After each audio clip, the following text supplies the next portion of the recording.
With us now are two longtime friends that became associates to help others grow their business. With us now are Tom and Patrick. Welcome to the show. How are you, gentlemen? Great, Donna. Thank you. Good. So now, how did Compass Operations begin? Well, Tom and I have worked together for about 20 years, and after being in the corporate world, we realized that we had certain skills and certain experiences that we could take directly to the business community. So we focus on working with startup companies and companies in the mid to large range, under about 200 million, to both drive their strategies for building their companies and also to transform and improve the companies when they're underperforming. So we have two real niche areas.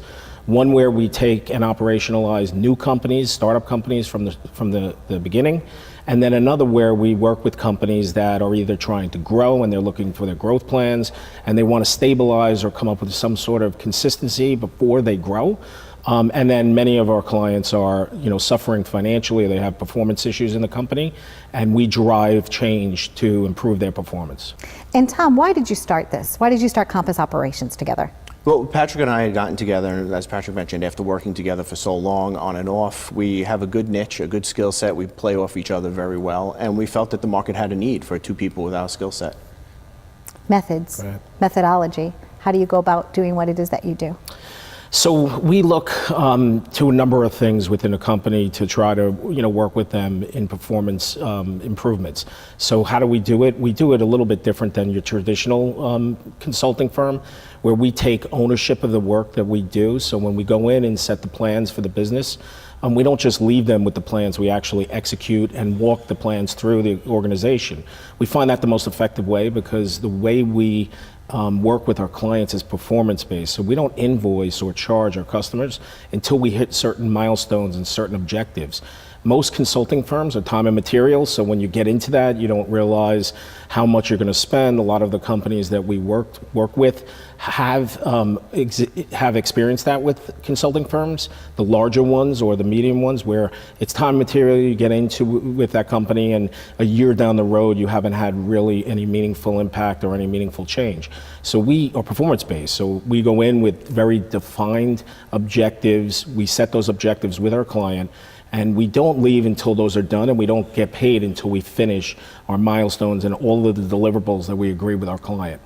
One of the things that I liked about researching and reading about the way that you're going about it, like you said, as your method, is what does the term Agile mean? Because, so often we're hearing a lot about that, an Agile organization. Can you talk about that and how you're really kind of going in, like you said, and almost you're becoming a part of the culture before you're just like saying, okay, do this, this, and this. How does that work? Right.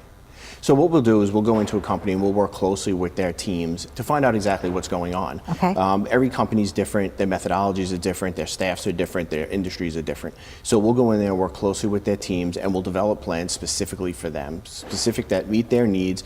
And in addition, we'll work closely with them, not only to execute the job, but to kind of train their staff on what we just did. Okay. So that they're able to carry it on. Correct. And to add to Tom's definition of Agile, the way we approach all of our work, there's a number of ways that management consulting firms do their work, and a lot of times it's heavily laden in administrative and project management, and you pay for that. The customers have to bear the cost for all that work. What we do is a little bit different. We go in and we set programs and plans with the idea of the Six Sigma principles of how to manage something in the most effective way, but we take it down to a more agile, as we say agile, a more simplified approach in order to provide the benefit back to our clients in less cost. So when we go in, we're thinking about how quickly we can make the change effective and how quickly we can get our clients back on the right track, and then remove ourselves out. As Tom said, with the trainings locally within their organization, they can usually handle the work on their own after that. When you're talking about creating these changes in a work environment for people, and when you're talking about implementing it so that after you're gone, they're able to carry it on, what success stories have you personally seen working together in this way? Oh, I have a recent one, which actually is really good. This was a property management company in New York. Okay. And they contacted us because they were looking to grow regionally. So they have a certain geography within, the 5 boroughs. They wanted to expand upon that and go into a larger region. But they knew internally that their operating methods, their processes, their systems weren't really up to scale, and they were already experiencing some inefficiencies and some kind of bottlenecks within their organization. So Tom and I went in and we evaluated exactly which systems, what they were doing, how they were doing it. And with our expertise and our experience, we put together a plan to rework their operating models and to implement a process and systems where they can gain efficiency so that they can take those resources and apply them to the growth.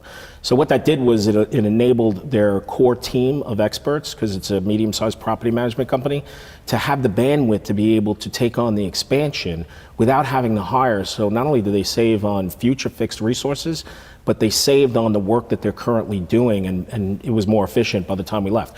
We actually stayed with them through their expansion, Okay. as just a ongoing basis to monitor to make sure that things were working during that expansion period. Of all the different types of companies that you've worked with, it seems to me that startups seem to have some similar problems. Can you offer some tips to people or some challenges that they might be facing and how they can kind of overcome those obstacles? Either one of you could chime in on that. Well, yeah, there's a couple of things that I see with startup companies where they're not necessarily taking the right path. Okay. The first thing is obviously a business plan. So there's a lot of startup companies out there that are going at it with a very watered down or not comprehensive enough plan of execution.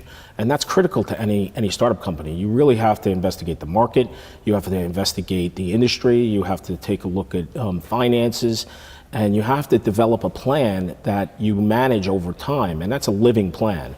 And a lot of companies, they start their business without really thinking that through, and then they wind up having to backtrack and undo things that they could have foreseen by doing a little bit of research and creating a good plan up front.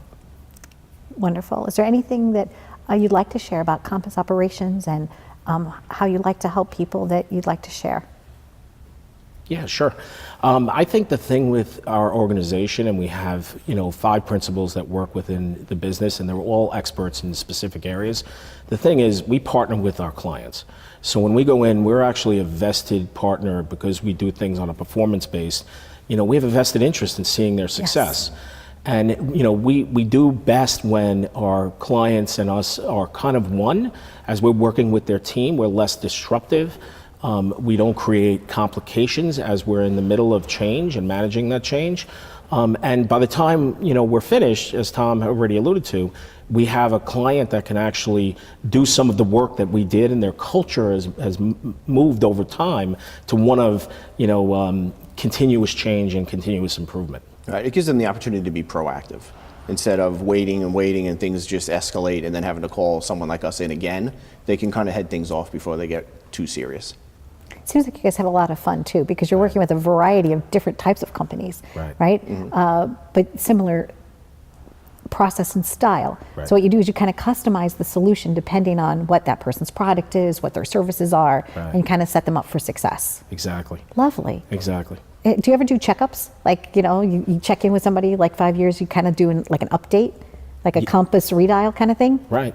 Not only do we check on our clients because we form that close of a relationship with them, but we're often called back to do other improvements and to give other advice about other things that they're looking to do.